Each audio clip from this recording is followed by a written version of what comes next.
Hello, everybody. It's nice to be here. Thank you. Do you want to just take it away? Yeah, sure. Yeah, go for it.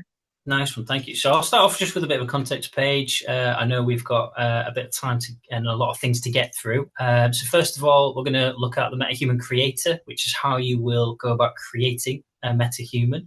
I should probably give a bit of an overview. So I'll click through these as I'm speaking. It's essentially, we use MetaHuman to as an avatar for presenting different sort of ethnicities, ages, demographics to our students um, during simulation, essentially. And what we hope to achieve with that is sort of an empathetic response, because the metahumans take, they take your facial expressions, they map them, and then they represent it onto this digital avatar, which is sort of revolutionary in terms of what we've seen so far. Sometimes a mannequin, although it has all these bells and whistles, doesn't quite give you the empathetic feedback that you would like from that. As I said, I just rolled through those very quickly. So first of all, I'm going to go through the creator, which is how you make your MetaHuman. If you go onto the website MetaHuman, you can just type it into Google MetaHuman Creator, click on the first link you find. You'll have to log in, and you'll also have to have an Epic Games account. That's like an application that you download. Usually you play video games on it. You also get access to the Unreal Engine in that as well, which we'll see a bit later, so I won't jump on that right now. But this is the MetaHuman Creator as it is. It'll come in and it'll sort of give you this daunting looking figure. This is sort of one that we've made earlier. So what I'm going to do is just go back to the screen that you'll sort of come onto. And every MetaHuman that you create will be saved in a separate instance in here. We've got this one today because we're in a certain version of the Unreal Engine, which is 5.5. When we first started, it was in 5.3, so it's always developing, and they're actually really intuitive to sort of update as you go along as well. So this is Chris. This one's really interesting, actually, because instead of making this from scratch, we scanned one of our mannequins, Simman 3G Plus, I think he was, his face, and then we were able to put it into Blender, which is a free 3D editing software, and then pop it into here, which was great. It was my manager Lee who sort of headed that. I didn't really see that process, but I have looked into it a little bit. It's a bit difficult, a bit tricky, but it also has all the means to create something without having to scan in a face anyway. So we'll start just having a look at this. There's a custom mesh here, which is usually you can find different aspects of the face, which are all listed just here. Once you click on it, you should be able to edit how the mesh falls upon the face. So if you want to adjust how high the cheekbones are, where the jaw is and things like that, how wide the mouth is, that sort of where you stand there. You can use a blend. So if you hadn't already got a 3D scan in, you can use the pre-made or pre-scanned, if you like, faces. And what you do is you put 3 in together in these slots here. You can have up to 6, I think, and it will take features from each of them, where you would then sort of zoom in, and you would use a bit of like a triangle, where you would push the circle to where the closest to that person's features, if that makes sense. So if I say had this female here, I won't put it in now because this is already a pre-made model, so I won't be able to do that. But just very quickly, say if we wanted to drag this one here, and this one here, there you go. You see, it's giving you the circles, and then you just drag it towards this, and it would change more towards this person's features, or it would change more to hers. You can see there's a bit of movement there. I won't be saving that because we use this one quite often. You can change the skin tone, which is fantastic for us because we like to showcase a lot of ethnic diversity. You can go into sort of details like freckles, accents. It's so detailed, and the more updates you get, the more details you get as well, which is brilliant. You can go into teeth color. So we can showcase, so we like showcasing in our particular sims, if someone's going through a bit of neglect, not looking after themselves, if they're still a bit unwell, you can put shadows around the eyes, which is very cool as well. You can put a bit of makeup on there, again, for either men or women. You can change the hair styles and plenty of details, adding highlights and grey bits. Eyebrows, eyelashes, mustaches, and beards. We only recently put this sort of facial hair on Chris because the mannequin itself doesn't really have anything. It has a bit of an aesthetic that it would. It's almost been painted on, but it's not actual facial hair. So, and then you've got proportions as well, so we can sort of give them a bit of a different look. We usually focus when we're in simulation on the top aspect, so the sort of head and shoulders aspect, because that's where the emotions are coming from. But if at any point we wanted to put a full body in there, that would help showcase a bit more of the empathetic aspect. You can customize some of the clothes, the bottoms and the shoes as well. And what I'd say about this is there are resources out there to create your own clothes. You can do patient gowns and things like this. Unfortunately, the MetaHuman creator is quite limited. What you see here is what you get. And you can sort of just turn this into a plain white tee. You can take all the clothes off so that you can just be an underwear, and then apply those clothes that you might create in separate areas to this. So once you've gone through the creator and sort of made your model and is happy with it, because you've logged in with your credentials, it'll be saved to your account. And what you do then is you go and open Unreal Engine. I've opened Unreal Engine in advance because it takes quite a while to set up and activate. That's primarily because it's loading a lot of resources. It requires a lot of processing power. So I will just pop over to there now. So this, it might look a bit daunting, especially at first, but this essentially is the Unreal Engine. And what you do is you find your guy by using this little thing here, and you use a tool called Quixel Bridge, which is inbuilt into Unreal. And all that is a way of getting your MetaHuman into Unreal Engine. So hopefully that'll load up quite quickly for me. He says, there you go. Yeah, so they've updated the website to be called Fab. You'd have to log in with the credentials, which I won't do now. But essentially, once you've got all this sorted out, there you go, log into Epic Games there. I'll get rid of all that for now. But once you've logged into your account in Epic Games, and then you can already see him moving, you can import any of your characters through Quixel Bridge, or as they call it now, Fab, and they'll all be there because you've saved to those credentials are all linked in. What I would say about it as a disclaimer is the version of Unreal Engine has to be linked directly to the version of the MetaHuman creator you're using. So as I said before, we're using 5.5, or I am on this laptop anyway. Your MetaHuman creator has to be 5.5 as well. As long as those two are linked, you shouldn't have too many problems. They are a bit backwards compatible, but it sort of just depends on what you're trying to achieve. And as I said, the more detail, you seem to be getting more detail for newer versions, so it's worth investing in sort of time to update that. When you load into the Unreal Engine, you will most likely have something that looks a bit like this, and this will then become the basis of your level. It'll start off as just an empty open landscape. You'll import your MetaHuman, so he'll just appear there. And then it'll be your job to sort of link your facial expressions to him. How do you do that? Who knows how you do that? But how you do that is through an iPad and the app called Live Link. So if I just move to my webcam now, I'll take you off for a little ride. This is the iPad that you can see. It's currently already loaded with the Live Link app. I'll tell you what, there you go, minimize that. It's just there, the Live Link app. You might not be able to see because of the reflection and that, but I'll just tap that. And then it'll open this screen. You can see there's already a mesh on my face, and that is directly linked to what is translating over to our man over there, which to me is still alien. All that is required really of this is a plugin, which you'd have to activate through Unreal Engine. I haven't really got loads of time, so I'm not going to sort of go through that in great detail now. And also the iPad and the device that you're running the Unreal Engine on has to be on the same Wi-Fi or internet network. And what you do essentially is you tell the iPad to look for your IP address, which is another thing you have to find on the laptop. And once you've typed that in here through these settings, let's have a look. There you go. So I've already typed this one in here, but this is the IP address that we're using. that is then linked directly to this, and you'll see he's kind of stopped moving. I will transfer back to the screen rather than using this camera. Let's go back to here.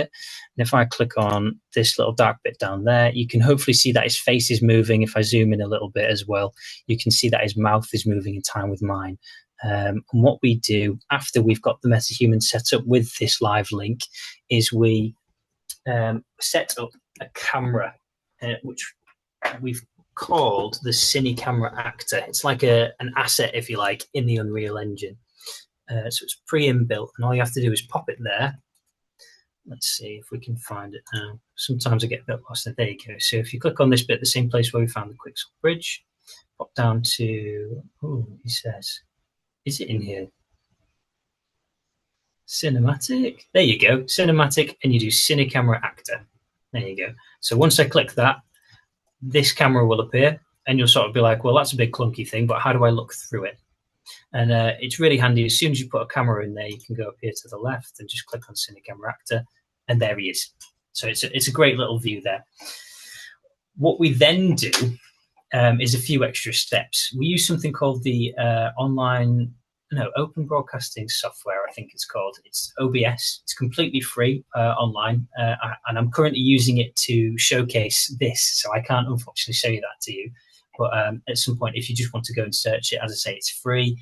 If your IT department, if you speak to them, there's no harm in having it, so I'm sure they'll let you download it with some admin permissions. Nathan, sorry, just to interrupt you. When you're in Unreal Engine, it's mirroring back to front, although your other screens aren't. I don't know if it's possible to flip it at all. Obviously, we can see the MetaHuman, but when you're going through the drop downs, it's backwards to us. That's fine, don't worry. That's something I tried to preempt and didn't manage to get for that. Is that one any better? And if I go through some of the drop downs? That's perfect, thank you. Cool. So I'll just you'll see them anyway, and you'll probably be able to watch back, but the Quixel Bridge is just there. The Cine Camera Actors are just here. There you go. And the perspective is just over there as well. So yeah, I've lost my trail of thought. No, there we go. OBS. So OBS is great. Let me see actually if I can drag it in. Yeah, I can. So it's going to look a bit mirrored because of where it is, but this is what OBS looks like. You can see I'm already using this virtual camera. And we've got the display capture here, which is how I'm looking at the display on my screen. You can see my start menu down here. I'm sorry about all the mess. Audio captures, logos if you have them. It's fully customizable. So I definitely advocate, even if you're just doing a Teams meeting, you can go and select that. And what I will show you now as well. And the other aspect we use is Teams, which is something is sort of inbuilt to all of us. So let me just go to here, go to Meet Now. Let's see if this works. I haven't tried this one yet. But if I start a meeting now, you can select your camera to be the OBS virtual camera, and you can see that it's already outputting through my Teams.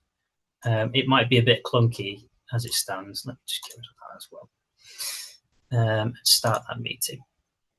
But because I'm in this meeting on my own, you will hopefully be able to see, apart from the fact that I've put Teams in the way, the fact that my Teams is showing me the MetaHuman. And if I click on him, just like that, then he starts moving again. And that's now being broadcast to Teams. So through Teams, we can speak to our students as if, I'm a patient or I'm a member of family that they need to interact with.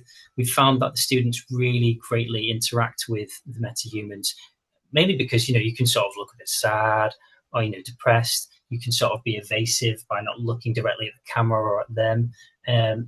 There's all sorts of things you can do with it.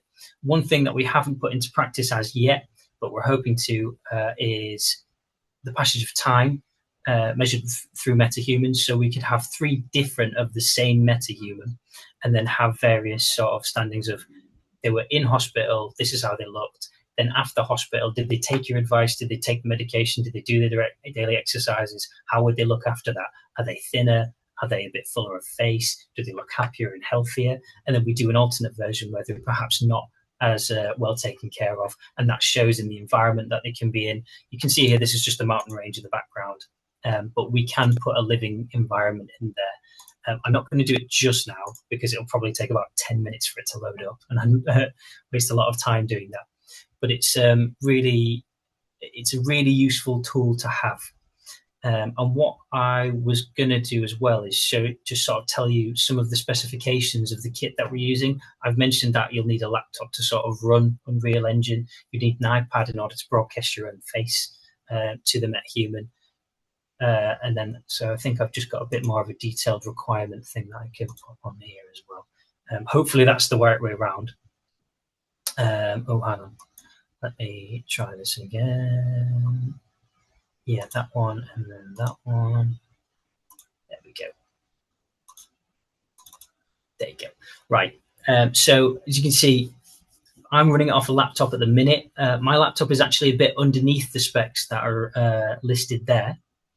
But these are the ones we found have the best sort of results with Unreal Engine and are a little bit more future-proof because, as we say, Unreal Engine is advancing, and the more it advances, the more sort of hardware requirements it'll need in and amongst. So we've got the NVIDIA graphics card laptop, the Intel i7 processor, and about 32 gigabytes of RAM. You should be really, really well off with that. Again, this might be a bit over budget. You know, you can go minimum, and I think Unreal on their website have a sort of minimum specification as well that you can source. An iPad Pro, we've got a 4th generation. The university went through a period of sort of acquiring iPads for various bits and pieces, so we managed to appropriate one. It's running the most recent iOS. iPads in particular, because they have a true depth camera, it's how you unlock your phone if you have an iPhone with your face, sort of like a face lock thing, and it uses the depth perception, which you might have seen on the mesh on my face earlier on the iPad. That's how it's gauging, you know, the depth of my face and what to translate over to the MetaHuman. Live Link is a completely free app on the Apple App Store, so you can definitely just go in and tinker with that anyway. Even if you're not using it for MetaHuman, you can sort of just play around with the facial mesh and see how accurate it is and see what the settings are. And OBS, which is open broadcasting software, it's completely free online.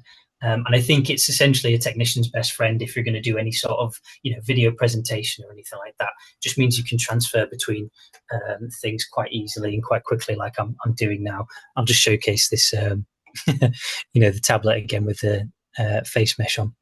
But that's sort of a really whistle-stop tour.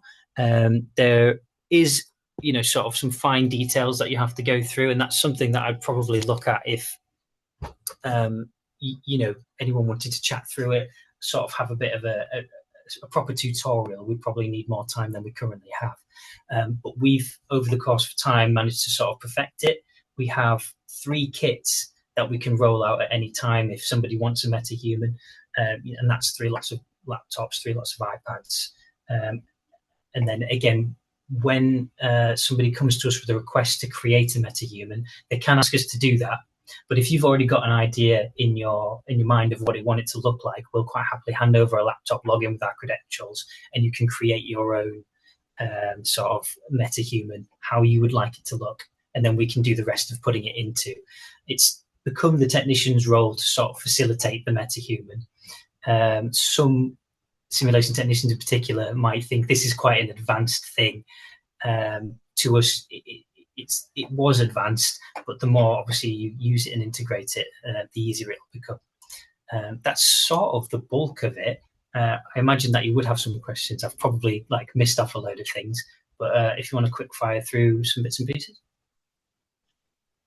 Thank you so much, Nathan. So we've got a couple of technical questions, and I've got some questions myself as well, because it's all very interesting, and I'm a technophobe, so I feel like some people on the call might be and would want to have a few more insights into it.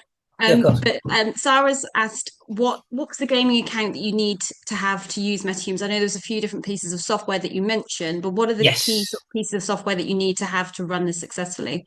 Yeah, so it's the Epic Games Store is what we have. I might be able to call it up on here, actually. Completely free to download, although your IT department might have a bit of a qualm with it because it's primarily used for video games. So, you know, they might have a bit of a qualm with it. But if you can justify it, and if you're definitely going to use it, I can't see why not. You would just literally go to the website. I'm sure there'll be a download button somewhere up here. And once you've downloaded it, you can then sign in. You'd have to create an account. I'd recommend not necessarily using, an organizational account unless they can provide you with one that you can monitor, because you'll have to do sort of two-factor authentication and things like that. But the way we've sort of got around it is having a bit of an external account that we can use and put on here, which is really handy. I hope that kind of answers that in terms of the gaming, sort of software aspect of it. And then once you've downloaded the launcher, you can then access and download the Unreal Engine from there. And in fact, I might be able to showcase a little bit of that right now. In fact, that's the Unreal Engine. Let me see if I've got the Epic Game Store up. There you go. So once you've got the launcher, it'll look a bit like this. It'll take you to the store. It'll take you to our very underwhelming library, he says. It looks just like the website, which is quite handy as well. And then you can go to the Unreal Engine, and there you go. That big yellow button at the top is how you launch it. You'll have to download it. I think it's about 50 to 70 gigabytes, so you do need some good internal memory in order to store that and your MetaHumans. But once you're sort of there, it runs like a dream. It's constantly being updated. There's loads of forums online about how to do bits and pieces like that as well. But I hope that sort of answers that question. Yes, that's really helpful. Thank you, Nathan. I'm just going to run through, there's quite a few questions coming in now, as we expected there would be. So I'm just going to go through some of the more technical requirements. So Pramod and Simon have both asked about hardware. So does it work on Apple devices with M4 processors? And will it work with an iPad Air M2? Right, okay. So I'll start with the iPad Air. I'm not sure. However, if it's got a true depth camera in it, which it'll be able to tell you in the specifications of that particular model, then yes, anything with a true depth camera is what you need. Starting with, say even your iPhone 10, I think had or 12 as well, had the true depth camera. But if your Apple iPad Air, has got a true depth camera and that facial recognition hardware in it, then it should absolutely work. The other one was Apple device with an M4 processor, as in like a Mac. That's something you'll have to sort of try out yourself. We exclusively use Windows in our organization. So we like our IT department doesn't really facilitate any sort of Apple devices, barring the iPads. And even then they were kind of begrudging about it, if I do say so myself. So I would probably steer away from Apple device. But again, that information will be on the Epic Games' website. I'm sure they will want to have made it as universal as possible, because their app, the LiveLink app, is exclusively available on Apple devices. I would almost, vouch for the fact that it should work on an Apple device anyway. But if you can sort of find a table that'll tell you what the equivalent of a 12th generation Intel processor is to an M4 processor for an Apple device, if you can find the comparison, you should be, on your way. So a question from David: how easy is it to save, set up, and load the avatars each time? And he said he and his colleague have had a go at running them to test them out, but have found setting up a bit clunky. And that, as you said, it can take a while to download some of the backgrounds. So how long is it kind of taking, once you've got it built, how long is it taking to reload and pull those up?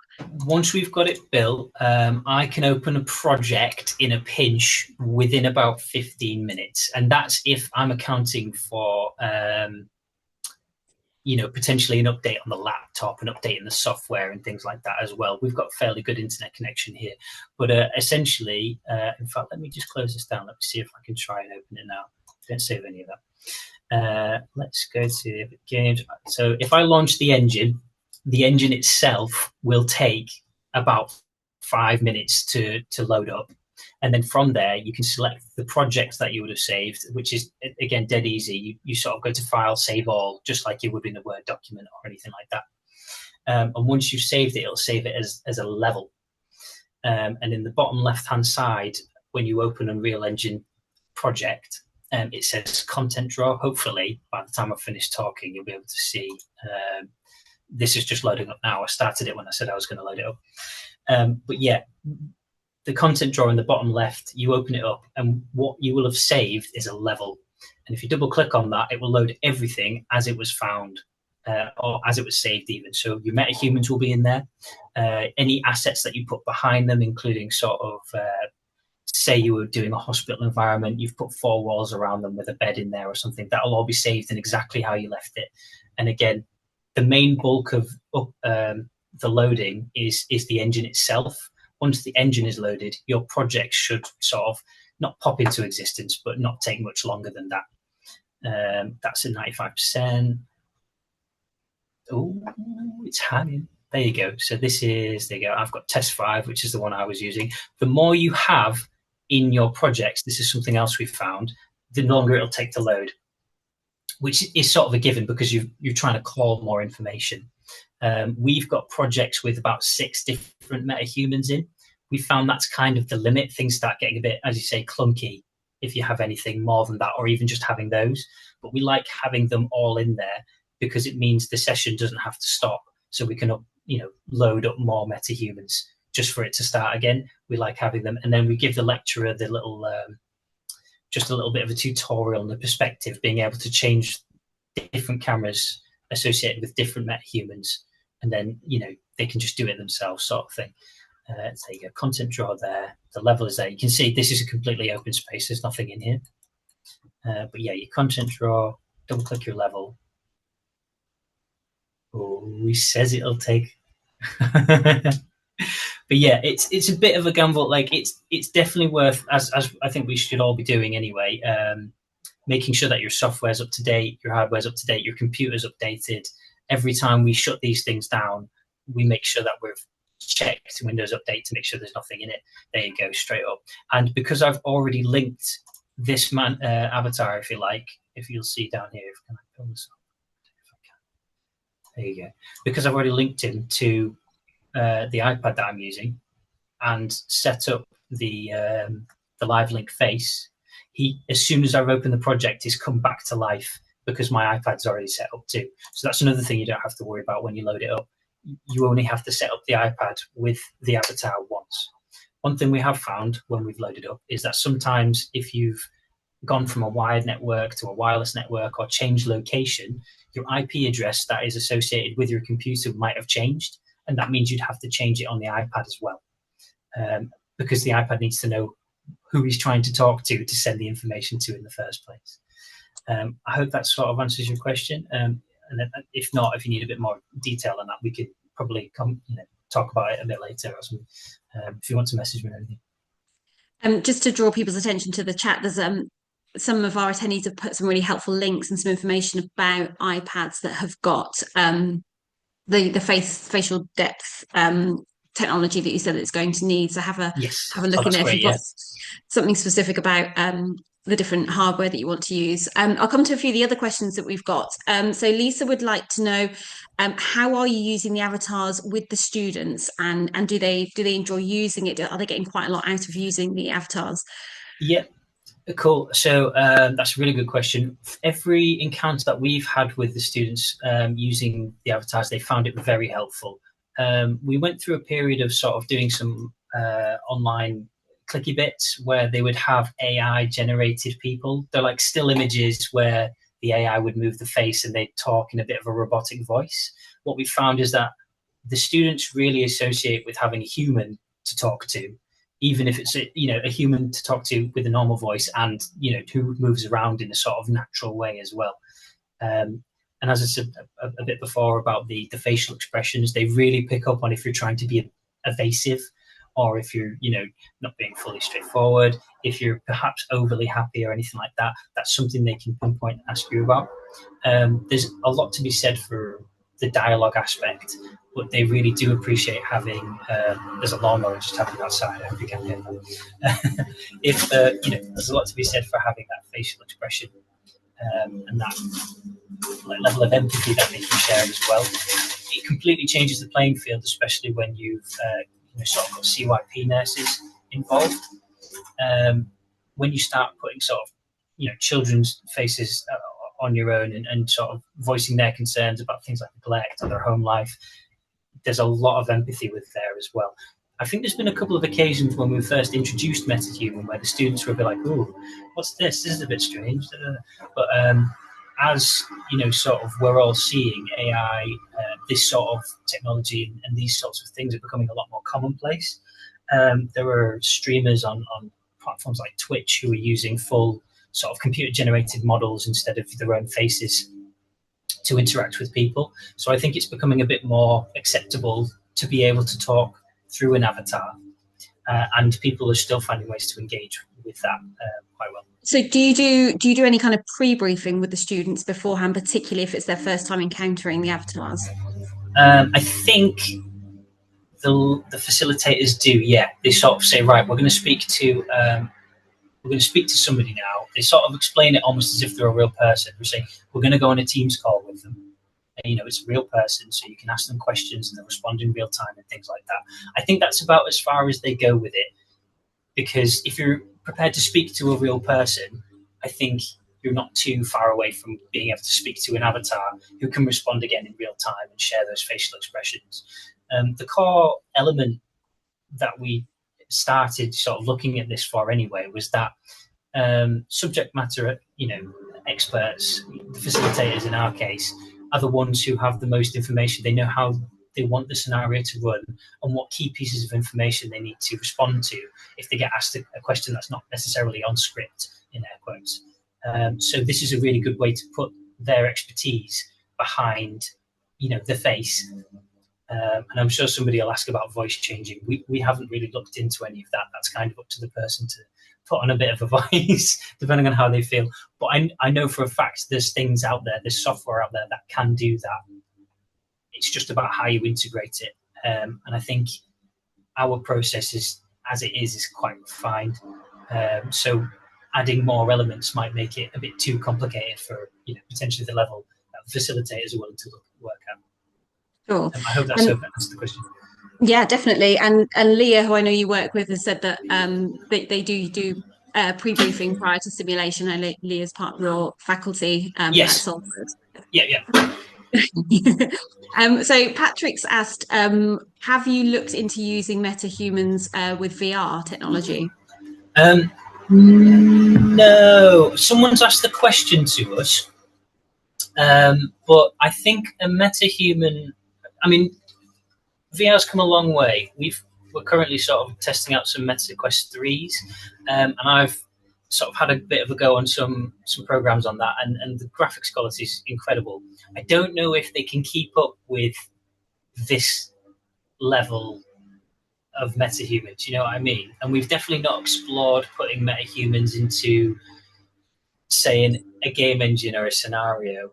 Some of you might have used, is it Oxford Medical Simulation? And there's some other sort of developers out there who use not MetaHumans, but definitely avatars as like a video game character for you to examine, for you to speak to, and things like that.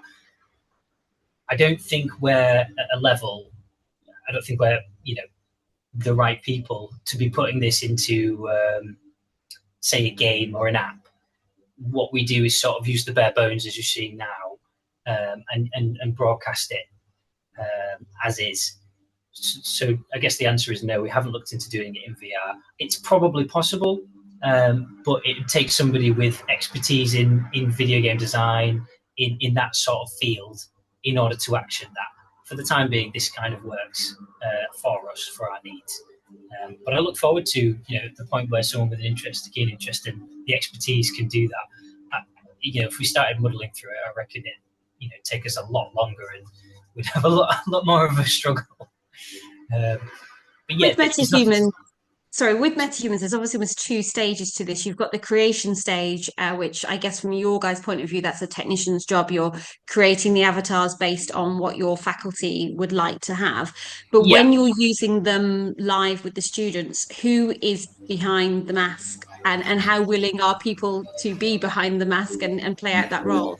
Yeah, that's a really good question. So I'll address the question in two parts as well. You say the creation's the technician's job. That has been true quite a lot of the course of us using MetaHuman. However, we do encourage facilitators to take the laptops, use our credentials, and create their own.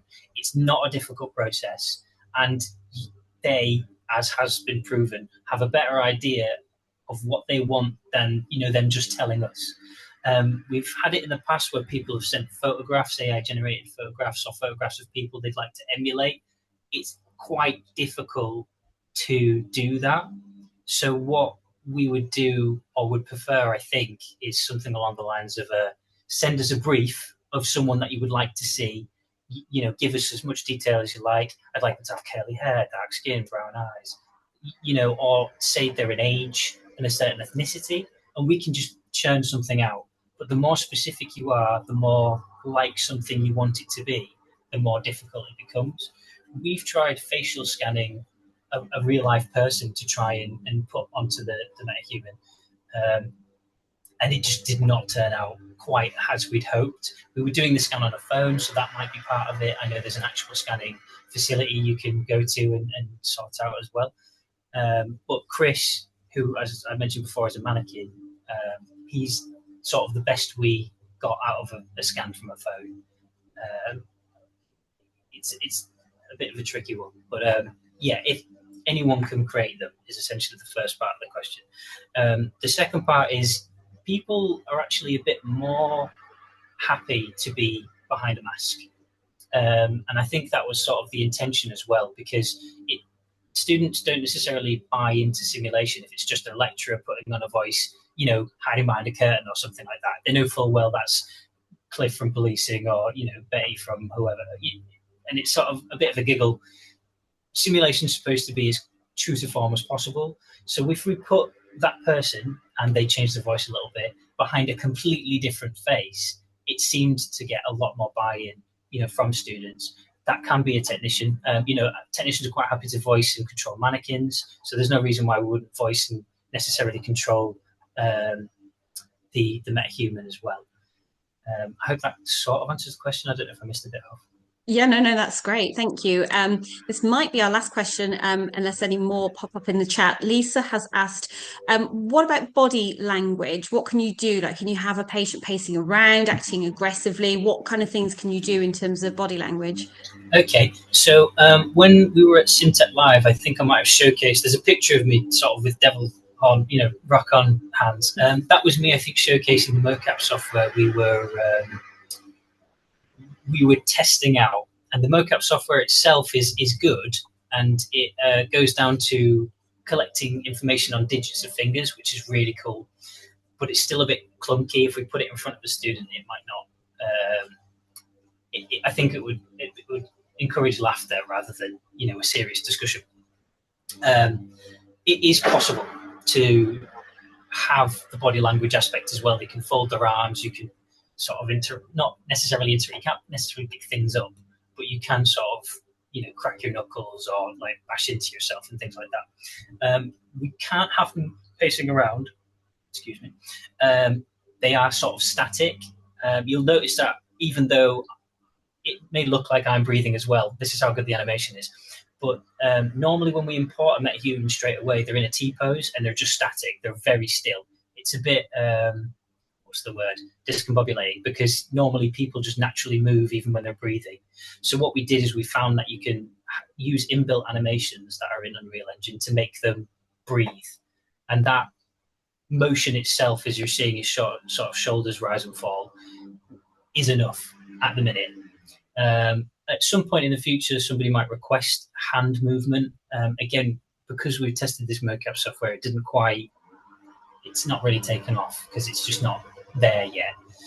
It's a lot of information to process, especially with what the sort of cameras that we'll be using, which are just your standard webcams and things like that. I have lost my train of thought. I apologize. Okay, we could go. There's a couple more questions just popped in the chat. So yeah. So Simon has asked, how do you manage using the avatars with a large number of students? What's kind of the process you've got for getting students to use this?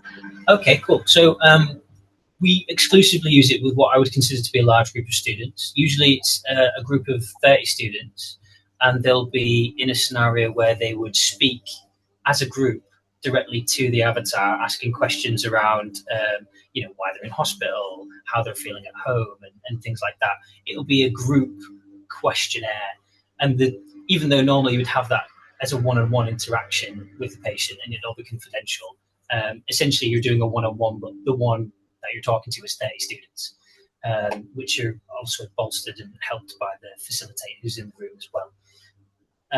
That's how we're doing it. We all, in every single skills room, we have a computer with a projector, so we can just have them looking at that. We have a speaker, and all our bits and pieces have like microphones as well. So even they can speak to and from the mannequin or the avatar, sorry, quite easily. They could do it on an individual basis. That's actually harder to facilitate because you'd need almost a separate computer per student interaction, if that makes sense, and then 30 people to facilitate, each avatar to give a specific set of answers. It's really tricky. It's better to be used in groups because you can limit it to one person, one avatar, 30 students. You could probably have a smaller number, like 5 people, 5 avatars, groups of students with said avatar. But it sort of just depends how you're geared up. And would it considerably slow the system down if you're having to run multiple avatars at the same time? Was it, as long as it's running off separate systems, it's okay? Yeah, as long as it's running on separate computers, you're absolutely fine.